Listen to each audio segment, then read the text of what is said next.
राधाष्टमी की आप सभी भक्तजनों को हार्दिक शुभकामनाएं। आइए जानते हैं मासिक धर्म में इस व्रत को कैसे करें। पूजा का शुभ मुहूर्त, राधाष्टमी के दिन किए जाने वाले सर्वश्रेष्ठ उपाय, पूजा विधि, संपूर्ण नियम इस वीडियो में है, अंत तक बने रहिएगा। राधाष्टमी इस बार 2025 में अनुराधा नक्षत्र के साथ 31 अगस्त 2025 के दिन सुंदर श्रेष्ठ रूप में मनाई जा रही है। आप सभी भी राधाष्टमी का व्रत करें। राधाष्टमी का व्रत करने से कई हजार एकादशियों के व्रत का सुंदर परिणाम मिलता है और साथ ही शास्त्रों में कहा जाता है कि कई तरह के मन कर्म वाणी से हमसे भूल चूक हुई हो तो उन सभी तरह की जो पीड़ा शंका है उनका निदान होकर राधा रानी की कृपा से जीवन में सभी कामना सिद्ध हो जाती है। प्रथम बार भी इस व्रत को करना चाहते हैं तो जरूर सच्चे भाव सच्चे मन से करिएगा।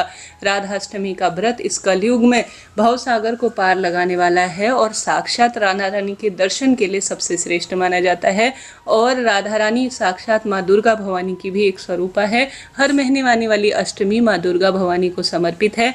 मासिक दुर्गा अष्टमी का व्रत भी 31 तारीख को ही उदया तिथि अनुसार है, तो आप सभी इसी दिन व्रत उपवास करें। इस दिन की महिमा जितनी कही जाए उतना कम है। इस दिन पूजा का सर्वश्रेष्ठ समय दोपहर में 11:05 से 1:38 के आसपास रहने वाला है।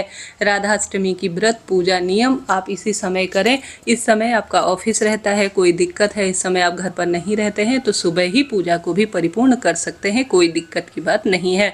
इसी दिन से अर्थात 31 तारीख से महालक्ष्मी व्रत भी आरंभ हो जाएंगे। तो 31 तारीख का दिन बहुत सुंदर और श्रेष्ठ है। राधा रानी को जो प्रिय रंग है वह है गुलाबी, नीला और बैगनी। इन 3 रंग के वस्त्रों के में से कोई एक वस्त्र आप अपने लिए भी चुनाव करें, राधा रानी के लिए भी चुनाव करें। 31 तारीख का दिन बहुत श्रेष्ठ है। इस दिन अपने दिन की शुरुआत ओम राधिके नमः या राधा राधा राधा राधा नाम जाप करते हुए या राधा कृष्णा हरे कृष्णा इन मंत्रों का जाप करते हुए दिन की शुरुआत कर सूर्य भगवान को जल चढ़ाएं। ध्यान रहे रविवार के दिन तुलसी में जल का जो है अभिषेक नहीं किया जाता है। साधारण सरल तरीके से तुलसी माँ में दीप दान करें। उसके बाद आप अपने घर की रसोई में जो राधा रानी को प्रिय भोग है वह है अरबी की सब्जी, मालपुआ, खीर और पूड़ी। इनका निर्माण कीजिएगा और इन्हें सुंदर भाव सच्चे मन से अपने मन में प्रसन्नता रखते हुए आप अपने मोबाइल में अपने टेप रिकॉर्डिंग में राधा राधा नाम जाप की महिमा को श्रवण करते हुए आप भोजन का निर्माण कीजिएगा। अब अगर आप इस व्रत को 3 तरह से किया जाता है। कई भक्तजन इसे निर्जल करते हैं। देखिए, सुबह उठकर व्रत का संकल्प कर विधि विधान से पूजन कर आप निर्जल व्रत पूरे दिन रख सकते हैं। रात्रि को भी निर्जल व्रत रखा जा सकता है। दूसरे दिन व्रत को खोला जा सकता है, परंतु यह थोड़ा कठिन प्रक्रिया है। ऐसा ना कर पाए तो साधारण सरल तरीके से आप पूरे दिन जो है फलाहार व्रत भी कर सकते हैं। जैसे फल खाकर, रात्रि को भी फल खाकर दूसरे दिन व्रत को खोल सकते हैं। एक तीसरी प्रक्रिया सबसे सरल है कि दोपहर 12 बजे तक राधा रानी का जन्म करवाकर अपने व्रत को खोल लिया जाता है। तो इस तहत भी आप राधा रानी के जन्म उत्सव का उपवास कर सकते हैं।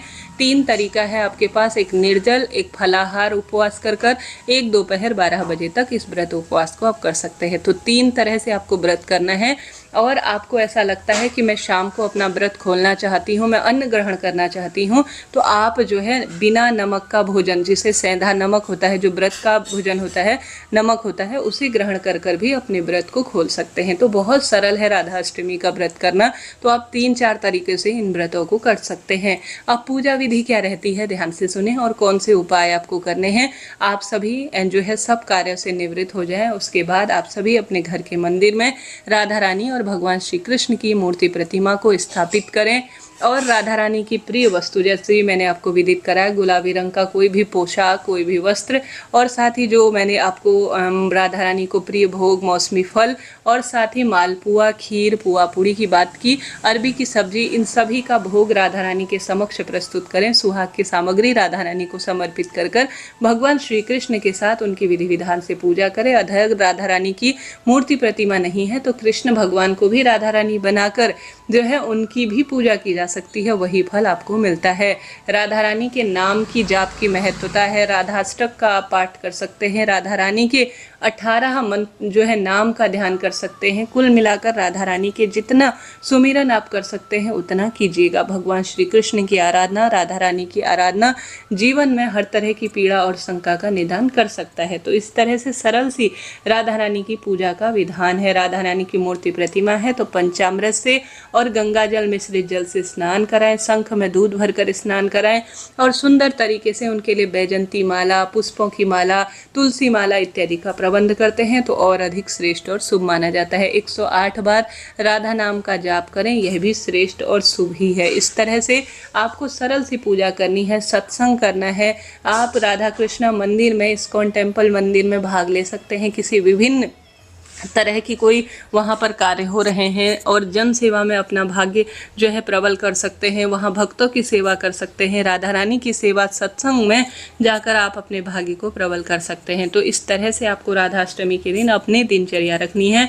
इस दिन अगर आप भोजन कर रहे हैं, कोई भी भोग प्रसाद बना रहे हैं तो उसमें प्याज, लहसुन, तामसिक चीज़ों का प्रयोग ना तो आप करें ना राधा रानी के भोग स्वरूप में करें। व्रत खोल रहे हैं तो भी ना करें। शनिवार की रात्रि को भी आप अगर व्रत कर रहे हैं जैसे रविवार को तो आपको इसका त्याग ही करना है, अर्थात उड़द की दाल, मसूर, बैगन, इन चीज़ों का परित्याग ही करना होता है व्रती को। व्रत करने वाले से एक दिन रात्रि पहले और पूरा दिन इस चीज़ का आप ध्यान रखिएगा। घर पर भी प्याज, लहसुन, तामसिक चीज़ें प्रयोग ना होने पाए, इन चीज़ों का ध्यान रखिएगा। साथ ही मैंने आपको पूरी प्रक्रिया बात बता दी। अब मासिक धर्म में इस व्रत को कैसे करना चाहिए, देखिए कुंवारी लड़की भी इस व्रत को करे, छोटे बच्चे से लेकर बड़े बूढ़े सभी व्यक्ति इस कलयुग में इस व्रत को कर लेने से आप कई एकादशियों का फल प्राप्त कर सकते हैं।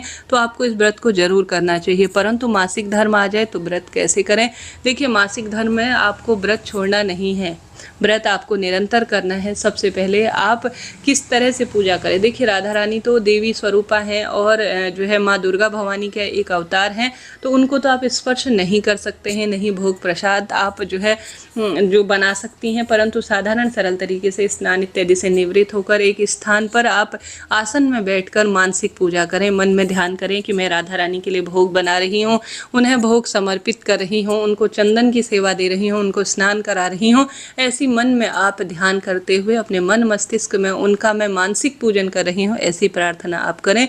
वही अनुभूति होगी जो आपको प्रत्यक्ष पूजन के माध्यम से मिलेगी। इस तरह से आपको पूजन करना है। नाम जाप आप कर सकते हैं, कोई दिक्कत की बात नहीं है। तो राधा रानी का व्रत आप इस तरह से करें, वही फल मिलेगा आपको जो आपको प्रत्यक्ष पूजा का और नाम जाप का मिलेगा। इस तरह से आपको मासिक धर्म में भी राधाष्टमी व्रत करना है। उपाय की बात कर लेते हैं। इस दिन उपाय के रूप में राधा रानी के मंदिर में पान का उन्हें भोग स्वरूप समर्पित कर आएँ। खूब मालपुए, खीर, पूड़ी इनका दान करें। दान हमारे पूजा पाठ को श्रेष्ठ बनाता है। नाम जाप करें, सुहाग सामग्री दान करें। साथ के साथ नाम जप की महत्वता ज़्यादा है, सत्संग की महत्वता ज़्यादा है, तो इन कार्यों को करें। निश्चित रूप से आपकी सब कामना सिद्ध होगी। दिव्य पावन पवित्र राधा रानी के मंदिर में जाकर दान पुण्य पूजा भक्ति करें। निश्चित रूप से इस जन्म के साथ साथ आने वाले जन्म में भी सुधार होगा। राधे राधे।